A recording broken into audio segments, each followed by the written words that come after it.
مرحبا بخير إمام مستان. مرحبا سپاس. متقاضي وك نویسکار که وک شانگر خانه که بیشتر پیشنگاه پرتغال کردیش بود تیچ واته تیچ معنی؟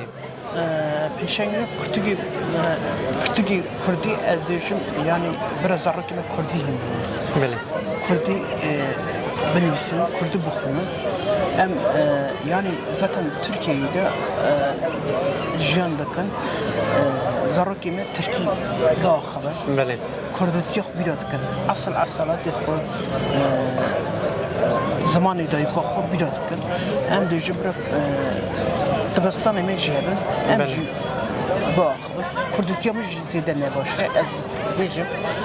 çünkü İstanbul'da ben nav Türkiye'de ben zararki mecde için meyteva Türkiye maldan çıkıp Kürdi haberden ciddi saçı için var Türkiye'de alımı. Diyeceğim ki emrad Türkiye'de alımı bıraktın Kürdi'de alımı yani ciddi zamana şaştık yani. Bale. zararki mebra Kürdi bilmişsin Kürdi buxunun کردی با آخران پرتغالی دخازن امش ترکی میگیسی اسکن برای حال کردی میگیس. اوکی پرسات دویمینی متکارم پرسن علاقه گل جی پرتغال چاویه؟ گرچه علاقه گل پرتغال تونه. دخازن که برای تا قربالخ به.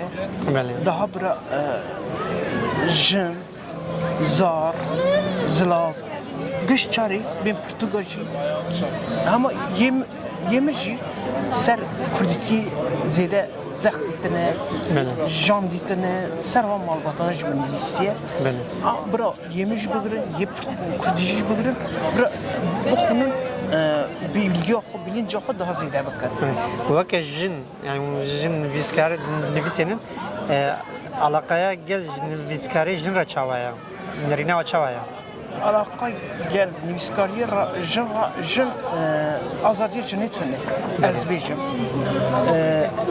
جن مثلا از دو هفته بری 15 روزه از وانی دادم جنک نه سر پرتغالیه yani ادخازم کی برای جن آزاد بودیم جن برای سرکه جن بیشتر بینی جن برای بخونه جن سرکه yani چما جن کارشون دامانه الفي بيشنجي او كويا كير يعني قشتي زلامتين جن خود ناینه زبر özeleştiriyor hükümet gut ki çama zılaf untini jeni خود ناینه me anko yayın evi hocanı eleştirmiş kırmızı yayın evi amacı yayıp hani gut ki emhaturu şuma cennet tane لا جنات إجبارات ولا أتجيب كم قال لي خد برجني خد بيشتغل برجني عن أغزر بيشتغلني بنيشلاش بشون سركبن بيني واجي فكري واجي بابه سپاس مالات واج بباغه احتمالات سپاس کنساده